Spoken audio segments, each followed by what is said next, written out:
권미란의 인사이드 아웃, 산업을 알면 수익이 보인다. 유진투자증권 이재일 연구원과 오늘 자동차 업종 알아보겠습니다. 안녕하세요. 안녕하세요. 연구원님 오랜만에 뵙습니다. 네, 오랜만입니다. 저희 1분기 실적 시즌에 뵀어야 했는데 그때 그냥 얘기는 많이 했습니다. 실적 좋을 거다 좋을 거다. 현대차 그룹의 어닝 서프라이즈가 지난 1분기에 나왔고요.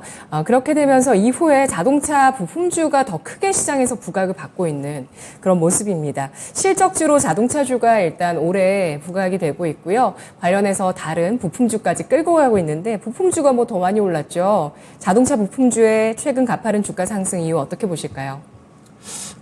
말씀하신 대로 사실 연초에는 현대기아차를 중심으로 해서 주가가 먼저 상승을 했었는데, 실적 발표가 난 이후부터는 부품사들 주가가 훨씬 더 세게 오르고 있는 것 같습니다. 특히 중소 부품사들 주가 상승폭이 굉장히 컸습니다. 원인을 보게 되면은 결국에는 현대기아차랑 부품사랑은 한 몸이라고 볼 수 있기 때문에, 현대기아차의 판매가 증가하고 그리고 실적이 좋아지면은 자연스럽게 다음 수순으로 부품사가 좋아질 수밖에 없다. 이렇게 좀 판단을 하고 있는 것 같습니다. 거기다 이제 부품사들은 지금 밸류에이션도 상당히 낮은 업체들이 많았었기 때문에, 거기에 이제 추가적으로 주가가 지금 상승 탄력을 받고 있습니다. 네, 글로벌 생산량 회복 그리고 자동차 대장주들의 이런 실적 호조세에 따라서 낙수 효과가 일어나고 있다 이렇게 분석을 해주셨는데요. 저희가 준비한 오늘의 주제 한번 확인을 해보시죠. 브레이크 없이 쌩쌩 밸류체인 변화 시작인가 자동차 부품주 전망입니다. 네, 밸류에이션 매력도 있었고 이렇게 생산량의 회복세도 있었지만 자동차 부품주들이 기존의 내연기관차로의 어떤 밸류에이션을 받았다면은 이제는 현대차도 전기차로 보다 적극적으로 진출을 하게 되면서 자동차 부품주들도 그러한 어떤 성장 모멘텀들을 시장에서 인정을 받는 게 아닌가 이런 생각도 하게 되거든요. 연구원님 어떻게 판단하시는지 자동차 부품주의 주가 우상향이 어디까지 갈 수 있다고 보시는지 근거 말씀해 주시죠. 말씀하신 부분이 굉장히 좀 중요한 포인트일 것 같고요. 그러니까 기존에는 내연기관차 중심으로 하는 부품사들은 사실 밸류에이션을 못 받았습니다. 굉장히 낮은 밸류에이션을 받았었고 그리고 또 어떻게 보면은 실적도 잘 안 나왔었죠. 근데 최근 들어서 현대기아차가 전기차 쪽으로 적극적으로 투자를 하기 시작을 하면서 기존의 내연기관차에 얽매여 있다고 생각했었던 부품사들이 전기차 관련해서 신규 수주를 많이 받기를 시작을 했습니다. 그러면서 이젠 과거에는 내연기관차 중심 포트폴리오 이렇게 보던 시각들이 이제는 이 회사들이 내연기관차에서 벗어나서 전기차 쪽으로도 포트폴리오를 본격적으로 확대를 하는구나 이런 인식이 생기기 시작을 했습니다. 결국에는 밸류에이션도 올라가게 되는 거고요. 그리고 최근에 현대기아차 호시적까지 힘입으면서 실적과 밸류에이션이 동반해서 상승하는 구간에 들어갔다. 좀 이렇게 볼 수 있을 것 같아요. 그래서 이 부분이 좀 중요한 포인트가 될 것 같고 그리고 두 번째 포인트는 현대기아차가 굉장히 돈을 많이 벌기 시작을 하면서 투자에 공격적으로 나서기 시작을 했습니다. 이거는 전기차도 있기는 하지만 수소차나 아니면 이제 소프트웨어 디파인드 베이클 그러니까 차량용 소프트웨어 관련된 투자도 포함이 될 것 같아요. 네. 그래서 이런 신규 투자 확대를 통해서도 지금 수혜를 보는 기업들이 나오고 있기 때문에 어떻게 보면 이런 부분들은 굉장히 좀 큰 중장기 사이클의 시작이 될 수도 있다라고 생각이 됩니다. 네, 그렇군요. 전기차 쪽으로 포트폴리오를 변화하는 모습들 이것이 시장에서 부각이 되고 있고 그렇다면 현대차, 기아 같은 경우는 지금 밸류에이션이 전기차로 평가를 받고 있다고 판단을 하실까요?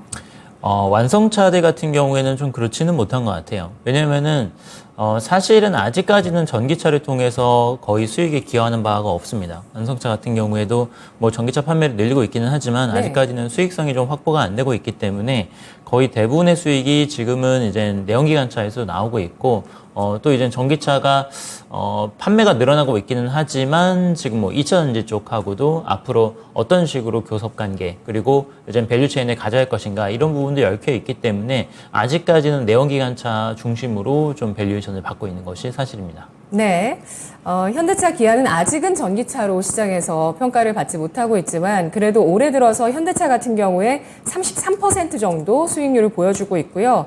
기아 같은 경우도 연간 들어서 45%의 상승을 보여주고 있습니다만 아직 밸류는 전기차로 받지 못하고 있습니다. 다만 전기차 관련해서 이런 자동차 부품주들이 밸류의 움직임을 좀 보여주고 있다는 부분들 주목을 해주셨고요. 또 현대차가 투자를 하고 있는 부분들 역시도 낙수 효과가 가능하다라고 보셨는데 특히 추가 상승이 가능할 거라고 이렇게 상승 여력이 보이는 종목이 있으시다면 그 종목 얘기도 좀 해보도록 할게요.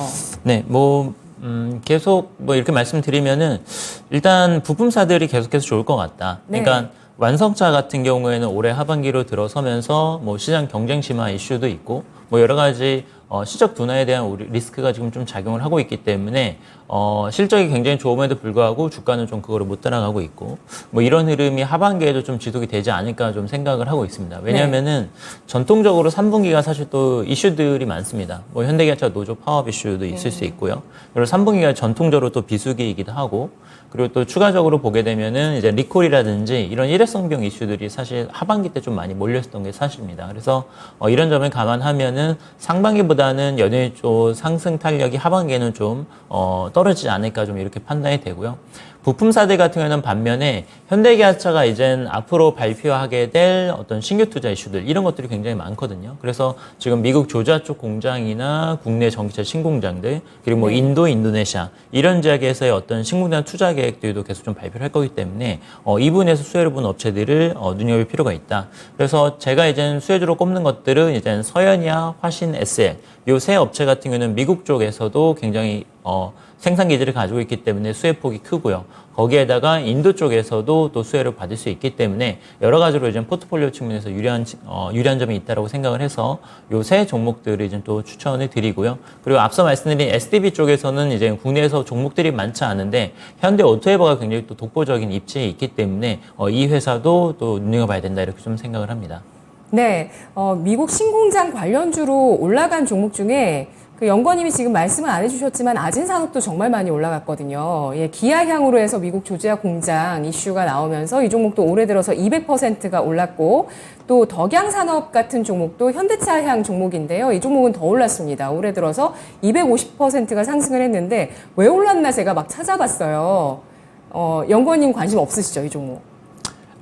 아니 그런 건 아니고요. 네. 근데 이제 미국 쪽에서 네. 이제 좀 주의를 하셔야 되는 거는 근데 이게 미국 신공장 이슈도 있지만 최근 들어서 환율이 굉장히 많이 도움이 됐습니다. 환율이 1,300원대로 올라서면서 미국 쪽 비중이 큰 업체들의 수익성이 굉장히 확 좋아졌었는데 이게 환율이 계속해서 이제 1,300원대 이렇게 유지가 된다라고 하면 상관이 없겠지만 이제 환율이 하락했었을 때 수익성이 좀 반대로 움직일 수 있다는 점을 조금 염두에 두실 필요가 있을 것 같고요. 그래서 제가 생각하기에는 이제 미국 쪽의 익스포저가 커서 수익성이 확 좋아졌다. 이것도 굉장히 좋은 포인트이긴 하지만 하반기에는 또 환율을 눈여겨봐야 되는 부분이 있기 때문에 이 점을 좀 염두에 두고선 접근을 하실 필요가 있을 것 같습니다. 네, 더 미래를 보는 거 아닐까요, 주가는? 미국에 이제 공장이 생기고 전기차가 더 많이 생산이 되고 하면 네. 그 현대차의 생산량이 늘어나고 앞으로 더 늘어나고 네. 그러면서 자동차 부품주가 또 실적이 레벨업 된다. 이런 것까지 내다보는 거 아닐까요? 근데 그 종목들 중에서 일부 종목들은 한국에서 생산해서 미국으로 수출을 하기 때문에 이제 환율에서 왜냐하면 한국에서 생산하고 미국에 수출하는 과정에서 어떤 수익성이 점프업한 경우도 있기 때문에 그거는 이제 좀 제가 디테일하게 좀 말씀드려야 되기 때문에 좀 넘어가도록 하겠습니다. 네, 덕양산업은 아까 현대차향이라고 말씀드렸는데요. 이 기업은 전기차, 현대차 쪽으로 핵심 부품을 공급하고 있는 업체입니다. 칵핏 같은 칵핏 모듈 이런 것들을 생산해서 공급을 하고 있는데 현대차와 배터리 시스템 어셈블리 협력업체로 이제 공식 선정이 됐는데 현대차에서 차세대 배터리, 리튬 메탈 배터리 개발에 나설 수 있다라는 얘기가 나왔고, 그리고 또 현대차와 SK 쪽에서 투자를 한 미국 리튬 메탈 배터리 기업 SES라는 회사가 있는데 이게 또 국내에 연구 제조 시설이 들어온다라고 하니까 갑자기 덕양산업이 또 움직였었거든요. 네. 이런 부분들이 사실 연결고리를 찾아보면은 조금 좀 약한데라는 지점도 있지만 네. 관련해서 연관해서 이렇게 쭉 올라가고 있습니다. 그래서 네. 자동차 부품주 가운데 한 200% 올라간 종목이 이 두 종목 정도 보이고 있고요. 배터리는 사실 에코프로 그룹주 보시면 올해 10배 같습니다.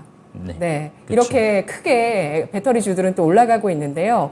테슬라와 좀 연계해서 자동차 부품을 좀 보겠습니다. 테슬라가 또 1호 사이버 트럭이 공개가 되면서 이번 주에 또 관련해서 부품주가 또 움직임을 들썩이는 모습을 보여주고 있는데 글로벌 전기차 시장 성장 자체가 국내 자동차 부품사들에게 주는 수혜가 있을지 그것도 궁금하고요. 또 테슬라 같은 경우에 자동차 밸류체인이 어떻게 조성이 되어 있는가, 국내 기업에 어떤 영향을 주는가 좀 살펴볼까요? 일단 테슬라 관련해서는 사실 조금 조심스러운 거는 대부분의 이제 테슬라랑 관련해서 납품을 하는 국내 업체들이 이제 NDA가 좀 걸려 있어요. 그래서 이제 납품 관계를 가지고 있다 하더라도 공식적으로 잘 언급을 안 합니다. 왜냐면은 그게 언급을 하지 않도록 이제는 그 협의를 체결한 게 있기 때문에 그 부분은 이제 조금 감안을 하실 필요가 있을 거고요. 그래서 이제 제가 뭐 어떤 기업이 이제는 뭐 테슬라랑 어떤 아이템을 납품을 한다. 이렇게 좀 구체적으로 말씀드리기 좀 어려운 부분이 있고. 네. 근데 말씀하신 것처럼 지금 뭐 국내에서도 이제 여러 종목들이 이제 테슬라 관련주로 분류가 되고 있고요. 뭐 대표적으로 국내에서 이제 좀 테슬라 쪽으로 많이 납품을 한다라고 알려져 있는 게 뭐 HR 만도 같은 경우가 이제 상당히 좀 비중이 크고요. 뭐 그 외에도 이제 뭐 여러 기업들이 뭐 MS 오토텍이라든지 뭐 이런 기업들도 지금 테슬라 관련해서 납품을 지금 확대를 하고 있는 걸로 이렇게 좀 알려져 있습니다. 네, 최근 테슬라가 또 슈퍼차저 동맹을 보이고 있습니다. 여러 기업들이 테슬라의 슈퍼차저에 참여를 하고 있는 모습인데 현대차는 참여를 보류했습니다. 현대차가 이 동맹에 참여하지 않을 거라고 예상되는 시각도 있던데요. 그 이유는 네. 뭘까요?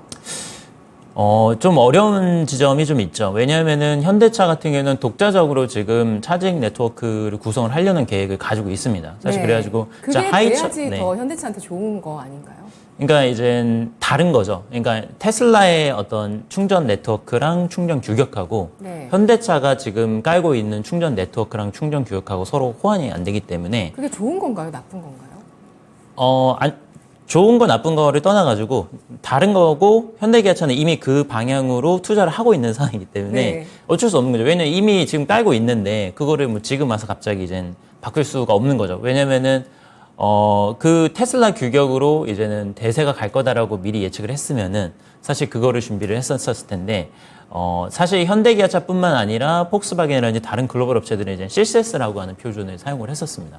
그래서 그 표준을 이제는 가지고 갈 거라고 생각을 했는데 테슬라가 반격에 나서면서 좀 대세가 그쪽으로 간 측면이 있죠. 그래서 전략적인 방향에서 약간 좀 다른 측면이 있고 그리고 현대기아차 같은 경우 사실 EGMP 차량을 출시를 하면서 그 800V 고전 시스템에 대해서 얘기를 많이 했고 그러면서 고속 충전 기능을 많이 이제 홍보를 했었거든요. 근데 현재 테슬라가 사용하고 있는 슈퍼차저 같은 경우에는 맥시멈 이제 500V 정도까지밖에 충전이 안 되기 때문에 또 충전 속도가 느려지는 문제점이 발생을 할 수 있습니다. 그래서 현대차 쪽에서 지금 많이 고민하는 부분은 이 속도가 느려지는 부분 그리고 충전 표준을 바꿔야 되는 부분이 단계에 될 수 있는 게 아니기 때문에 좀 전략적인 방향을 수정하고 그 다음에 좀 대응을 할 것 같습니다. 네, 뭐 쉽지 않은 의사 결정이 될 수밖에 없겠다라고 볼 수 있겠네요. 네. 예, 이미 투자는 진행되고 있는 상황이다. 예, 현대차의 그런 충전소 관련한 투자가 진행이 되고 있는 상황이고 방향을 궤도를 수정할지는 좀 지켜봐야 되는 상황입니다. 자동차 업종 같은 경우는 아까 지금 조금 전에도 시세로 자동차 부품과 배터리를 비교를 해드렸는데 배터리는 에코프로가 10만 원에서 100만 원 가서 10배가 갔거든요, 연구원님. 자동차 부품주도 사실 뭐 기대치 않았는데 이렇게 올랐다고 보실 수도 있을 것 같아요. 뭐 100%, 50%, 200% 이렇게 쭉쭉 올라간 종목들이 많이 보입니다. 자동차 대장주들은 그에 비해서는 좀 덜한 시세였고요. 일단 자동차, 배터리 이렇게 분류를 해본다면 양 섹터 간의 시가총액 격차는 좀 확대되고 있는 상황이죠. 어떻습니까? 시가총액 격차 많이 확대가 되고 있고요. 지금 뭐 에코프로나 에코프로 BM이 굉장히 어떻게 보면 메이저 뭐 탑의 순위권에 들 정도로 지금 시가총액이 올라왔는데 그 시총 격차가 늘어나고 있는 건 왜 그렇다고 보세요? 결국에는 이제 시장 참여자들이 판단을 하시기에 전기차를 이제 하드웨어를 판매를 한다라고 봤었을 때 기존에는 내연기관차 업체들이 엔진이나 이제 파워트레인 같은 것들을 직접 만들어서 판매를 했기 때문에 어떤 밸류가 외부로 나가는 부분이 거의 없었는데 앞으로는 2차 전지를 사다가 이제 장착을 할 수밖에 없는 건데 이 부분이 사실은 통제가 안 되거든요. 뭐 다른 부품들이야 기존의 티어 1, 티어 2 이런 식으로 밸류체인이 쫙 지배력이 있었지만 2차 전지 쪽으로는 지금 지배력이 없는 상황이기 때문에 앞으로 완성차들의 수익성을 보존하기가 굉장히 힘들 수도 있다. 이렇게 좀 지금 시장에서는 예상을 하고 있는 것 같습니다. 주도권이 이제 2차 전지로 넘어간다. 그래서 현대기아차 쪽에서 조금 아쉬운 점은 아무래도 이게 2차전 쪽으로 주도권이 완전 넘어가는 걸 막으려고 하면은 본인들도 좀 이제 적극적으로 투자를 할 필요가 있거든요. 뭐 네. 새로운 배터리 기술을 개발을 한다라든지 네. 아니면은 자체적으로 이제 배터리를 생산할 수 있는 역량을 가져간다라든지 뭐 이런 부분들을 좀 가져가야 되는데 아직까지는 좀 외부 조달에만 의존을 하기 때문에 밸류에서 좀 열세에 있는 측면이 좀 나타나고 있는 것 같습니다. 네, 이 탄탄한 배터리 쪽의 수직 계열화와 밸류체인 이런 부분들이 슈퍼올로서 시장에 부각이 되고 있는 상황이네요. 그렇게 정리를 해봐도 될까요? 네. 네, 우리나라 배터리 경쟁력은 커버 아니시죠? 배터리는. 네. 그렇죠. 네, 제가 다른 인터뷰를 통해서 들어봤을 때는 뭐 경쟁자가 없다 이렇게 얘기를 하시더라고요. 뭐 그렇죠. 지금 뭐 배터리 쪽에서 하면은 한국하고 중국이 이제 어떻게 보면 양대 산맥인데 네. 중국은 이제 계속해서 좀 견제를 받고 있기 때문에 대안이 이제 한국밖에 없다. 뭐 요게 작년 하반기부터 올해 상반기까지 지속적으로 주가를 끌어올리는 이런 동력이 되고 있습니다. 네, 그래서 자동차 쪽의 주도권이라든지 자동차 업계의 시총이 더 늘어나기 위해서는 자동차 그 기업들, 현대차 그룹에서 어떤 밸류체인을 위한 투자나 이런 것들이 필요하다라고 말씀해 주셨습니다. 그래서 저는 아까 그 덕양산업 얘기를 오늘 꼭 해야 되겠다 했던 게 네. 차세대 배터리, 리튬 메탈 배터리 개발에 나설 수 있다 이런 내용이 현대차 쪽에서 네. 그 어떤 지난 4월에 네. 포럼에서 한번 나왔었고요. 네. 또 봤더니 미국의 리튬 메탈 배터리 기업에 지분 투자를 이렇게 또 하고 있구나 이런 게 좀 눈에 띄어서 이 부분도 한번 이후에 살펴보는 게 좋을 것 같습니다. 현대차, 기아 1분기 실적 전망을 좋게 나왔는데 2분기 실적은 어떻게 예상하실까요? 2분기 실적도 좋을 것 같습니다. 지금 뭐 전혀 2분기 때 판매도 좋았었고 그리고 판매 가격이나 뭐 어떤 코스트 이런 측면에서 다 양호했기 때문에 1분기보다도 더 좋은 2분기 실적을 지금 기대를 하고 있고요. 컨센서스를 상회하는 뭐 서프라이즈가 나지 않을까 이렇게 생각이 됩니다. 네, 2분기 역시 좋은 실적 예상이 되고 있습니다만 3분기에 또 이슈는 좀 노이즈가 있을 수 있다. 3분기는 뭐 전통적인 비수기이기도 하고 예. 지금 뭐 파업부터 해서 여러 가지 좀 이슈들이 좀 있기 때문에 안 좋은 실적은 아니지만 상반기 대비해서는 아무래도 좀 실적으로 인한 주가 상승 모멘텀 이런 것들은 좀 부진하지 않을까 이렇게 좀 생각이 됩니다. 그래서 2분기 실적 시즌에는 1분기 시즌과는 좀 다르게 이러한 실적 개선을 좀 온전히 반영하지 못할 수 있는 환경이 되고 있다는 것을 확인할 수가 있는데요. 올 상반기는 미국 쪽의 인플레이션 감축 법안이라든지 유럽 쪽의 CRMA 이런 법안들로 인해서 굉장히 또 뜨거웠고 여러 이야기들도 많았습니다. 우리 자동차 기업들이 그 안에서 분주하게 노력을 했을 텐데 하반기로 접어드는 지금 미국 내 전기차 수요 어떤지 또 보조금 혜택에 있어서 우리 기업의 현재 위치 어떻게 판단하시는지 말씀해 주시죠.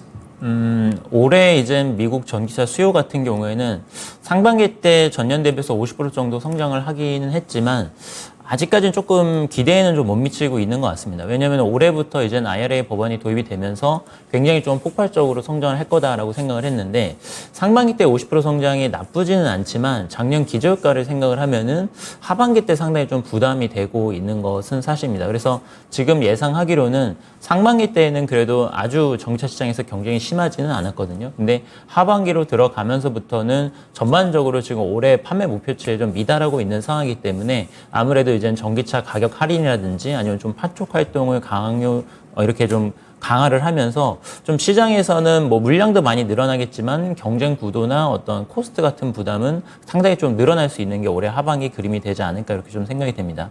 현대기아차나 이제 다른 글로벌 업체도 다 마찬가지인데 미국에서 지금 현지에서 생산이 안 되는 이런 전기차들 같은 경우는 보조금에서 벗어나고 있기 때문에 여기서 좀 분명히 마이너스 요인이 될 것 같고요. 뭐 상반기도 그랬지만 하반기에도 전기차 관련해서는 좀 비용은 많이 늘어날 것 같다. 좀 이렇게 생각이 됩니다. 네, 또 상반기는 테슬라 주도로 전기차 시장의 어떤 가격 경쟁이 또 일어났던 구간이라고 볼 수 있습니다. 이런 가운데 현대차 그룹의 글로벌 전기차 시장 내 경제 우위 요소와 열세 요소가 있다면 뭐가 있을까요? 일단 경쟁 우위 요소다라고 하면은 결국에는 현대기아차가 가져갈 수 있는 부분이 좀 기술력. 그러니까 이번에 EGMP 신차를 통해서 사실 신차 경쟁력이 굉장히 많이 입증을 했습니다. 뭐 유럽이나 이제 미국 같은 선진국에서 여러 가지 카 오브 더 이어 상도 수상을 하면서 상품성에 대해서는 굉장히 많이 인정을 받았고요. 네. 거기다가 다른 이제 메이커들 대비해서 한 발 빠르게 움직인 측면이 있습니다. 뭐 예를 들어서 도요타라든지 아니면 폭스바겐이라든지 이런 전통적인 경쟁사 대비해서 훨씬 빠르게 전기차 시장에 진출을 하면서 선점하고 있는 모습이 분명히 나타나고 있다라고 좀 생각이 됩니다. 테슬라랑 비교해서 본다고 하면은 테슬라도 상당히 굉장히 좋은 회사인 거는 맞지만 사실 지금 있는 모델들이 많이 노후화가 됐거든요. 예를 들어서 모델 3나 모델 Y 이런 것들이 출시된 이후로 한 번도 이제 풀모델 체인지가 안 됐기 때문에 어떻게 보면은 소비자 입장에서는 좀 신차가 언제 나오나 이런 좀 갈증들이 있을 수 있습니다. 그래서 현대기아차는 지금 풀 라인업을 빠르게 갖춰나가고 있기 때문에 어떻게 보면 조금 더 촘촘하게 소비자들을 좀 캡처할 수 있는 이런 측면이 있기 때문에 이런 부분들은 좀 분명히 장점이다라고 생각이 됩니다. 네. 열세에 있는 요소는 뭐라고 보세요? 열세에 있는 거는 아무래도 IRA 때문에 네. 보조금을 못 받는 점. 그리고 아무래도 그래도 테슬라 대비해서는 후발주자죠. 아직까지는 이제 테슬라의 뭐 FSD 경쟁력이라든지 뭐 소프트웨어 경쟁력 그리고 그 전기차 시장에서의 선도주자로서의 이미지, 브랜드 가치 이런 것들이 있기 때문에 그런 부분들을 이제 계속해서 좀 격차를 좁혀 나가야 될 것 같습니다. 네, 테슬라의 실적 발표는 우리 시간으로 내일 새벽에 또 발표가 됩니다. 테슬라의 실적 발표에서도 우리 현대차 그룹의 경쟁사인 테슬라의 또 움직임들 그리고 또 전체적으로는 어쨌든 미국 내 전기차 시장이 커지잖아요. 그에 따른 수혜는 당연히 Q가 커지니까 앞으로 점차 시간이 지나가면 현대차도 이 커지는 Q와 함께 실적이 늘어나면서 점차 그 전기차의 비중이 늘어나게 되면 밸류에이션도 좀 전기차만큼 고밸류로 갈 수 있는 방향으로 갈 수 있다고 보세요? 아니면은 뭐 여러 가지 변수가 있을 수 있다고 생각하실까요? 지금은 근데 사실은 물량도 중요하긴 한데 밸류 체인을 어떻게 가져갈지도 굉장히 중요한 부분인 것 같아요. 네. 그러니까 예를 들어서 그냥 단순히 이제 판매 대수가 뭐 몇 프로 늘었다 이런 걸로 지금 시장에서 더 이상 판단하고 있지 않고 수익성이라든지 아니면 기술력이라든지 이런 것들을 굉장히 좀 종합적으로 판단을 하고 있습니다. 그래서 테슬라가 올해 상반기 때 가격 인하를 하면서 굉장히 이제 좀 노이즈가 많았었는데 결국에는 그거를 극복하고선 주가가 오를 수 있었던 거는 사실은 판매 대수도 판매 대수지만 이제는 소프트웨어 경쟁력이죠. 소프트웨어를 통해서 차량 가격 인하를 하더라도 추가적인 수익성을 충분히 창출할 수 있다. 이런 신뢰가 있었기 때문에 오를 수 있었던 거거든요. 그래서 그렇게 생각을 하면은 현대기아차도 이제는 소프트웨어 경쟁력을 입증할 필요가 있다라고 좀 이렇게 생각이 되고요. 그리고 이제 하반기가 되면은 사실 뭐 아까 내 말씀드린 것처럼 판매 대수도 늘어나겠지만 수익성 관리를 얼마나 잘할 수 있는가 이 부분이 굉장히 중요할 겁니다. 2분기 때 지금 테슬라 이미 2분기 판매 대수는 나왔거든요. 근데 지금 시장에서 관심을 갖는 거는 얼마나 이제 차량 마진을 유지를 했느냐 이 부분을 보고 있기 때문에 이제는 마진율 관리도 굉장히 또 중요한 시장이 됐다 이렇게 좀 보고 있습니다. 그래서 현대기아차 입장에서는 굉장히 또 투자도 빨리 하고 그리고 소프트웨어나 뭐 이제 여러 가지 기술적인 측면에서 뭐 아까 이제 리튬 메탈도 얘기를 해주셨는데 네. 투자를 하는 것도 중요하지만 사실은 성과를 내는 것도 중요하거든요. 맞아요. 그래서 할 수 있냐는 거죠. 그래서 그렇죠. 개발을 시도하는데 할 수 있냐. 네, 그게 제일 중요하기 때문에 네. 사실은 지금 이제는 뭐 진출한다, 투자한다, 요것만 가지고서는 사실 밸류가 막 엄청나게 올라가던 뭐 이런 시절은 아닌 것 같거든요. 그래서 거기에서 정말로 이제는 로드맵을 잘 보여줄 수 있어야지 이제는 밸류를 인정을 받는다 이렇게 좀 보고 있습니다. 네. 자, 그렇습니다. 그래서 자동차주 입장에서는 지금 부담 요소가 어찌 보면 더 멀리 봤을 때 또 많은 상황입니다. Q가 커지는 것을 단순히 이렇게 즐길 수 있는 입장이 아니라 정말 그 기술력의 개발, 또 수익성 관리, 그를 위해서는 밸류체인의 구성까지도 너무나 중요한 상황이라고 보셨는데요. 하반기 자동차주와 자동차 부품주의 EPS 우상향 추세, 연이은 서프라이즈까지 이어질 수 있을지 3분기는 좀 부담 요소 많다고 하셨는데요. 방향성을 봤을 때 우상향할 수 있다고 보실까요? 전년 대비해서 이젠 플러스는 계속해서 유지가 될 걸로 보고 있고요. 근데 네. 이젠 저희가 보는 거는 사실은 강도거든요. 그러니까 상반기 때는 굉장히 서프라이즈가 굉장히 강한 상반기였다고 하면은 하반기 때도 굉장히 호실적 그리고 이제 서프라이즈이긴 하지만 그 강도 자체는 조금 내려갈 수밖에 없다 좀 이렇게 생각이 됩니다. 그래서 전체적으로 봤었을 때 호실적이 이어지지만 사실은 이제 시장의 관심사는 실적보다도 이제 다른 쪽으로 이제 굉장히 이제 미래에 대한 투자 이런 쪽으로 많이 옮겨가지 않을까 이렇게 생각이 됩니다. 네, 알겠습니다. 자, 그렇다면 이제 결론적으로 자동차주의 하반기 투자 전략을 정리해 보도록 하겠습니다. 어떻게 전략 세우는 게 좋을까요? 이젠 결국에는 현대기아차의 투자 방향성에 투자를 같이 해야 된다. 이렇게 좀 말씀을 드리고요. 네. 앞서 말씀하신 이제 미국 쪽에서 신규 투자 동반 진출, 요것도 좋기는 한데, 사실 이거는 어느 정도 이제 뭐 작년 하반기부터 해가지고, 이제 계속해서 좀 이어져 오는 부분이고, 추가적으로 이제 나올 수 있는 부분들이, 국내에서도 신규 증설에 들어가는 부분들, 구체적으로 이제 모델들하고, 그리고 이제 수주, 이런 것들이 나올 거고요. 거기에 유럽하고 이제 인도 시장에서도 추가적으로 전기차 관련된 투자들이 일어날 겁니다. 그래서 거기에서 이제 추가적으로 수혜를 볼 수 있는 업체들, 그러니까 뭐 미국도 좋긴 하지만 다른 지역도 봐야 된다. 좀 이렇게 생각이 되고, 그리고 내년까지 보게 되면 이제 또 수소차 그리고 차량용 소프트웨어 쪽도 굉장히 또 부각이 될 거기 때문에 이 부분도 이제 눈여겨봐야 될 영역이다라고 보고 있습니다. 그래서 구체적으로 좀 종목 말씀드리면은 아까 말씀드렸던 이제는 서현이아나 화신, SL 뭐 이런 업체들이 가장 좀 매력적으로 다가오고요. 그 다음에 이제 현대오토에버 같은 경우에도 좋다 이렇게 좀 보고 있습니다. 네, 그래도 현대차가 소프트웨어 쪽에서 뭔가 성과를 낼 거라는 기대를 하시는 것 같아요. 내야죠. 네. 그래서 현대오토에버 말씀해 주셨고요. 이 밖에 하반기 현대차 그룹의 투자 수혜 종목으로 서현이화, SL, 화신? 네. 이렇게 세 종목을 꼽아 주셨습니다. 마지막으로 부탁드리고 싶은 건 자동차 부품주 좀 표로 잘 정리해서 자료 좀 써주세요, 연구원님. 제가 그거 엄청 모아가지고 네. 쭉 정리를 했는데 네. 이게 나열만 되고 정리가 좀 잘 안 되더라고요. 그러니까 분야별로는 뭘 생산한다 이렇게는 정리가 되는데 말씀하신 그 뭐 조지아 공장에 진출하는 수혜 기업이라든지 인도 진출 수혜 기업 등등등 이게 지역별로는 좀 정리가 잘 안 되더라고요. 알겠습니다. 네. 네, 참고해서 제가 꼭 자료를 쓸 수 있도록 하겠습니다. 네, 알겠습니다. 하반기에 자동차주 투자 전략은 이재일 연구원과 함께 하도록 하겠습니다. 네. 연구원님 오늘 분석 잘 들었습니다. 고맙습니다. 네, 감사합니다.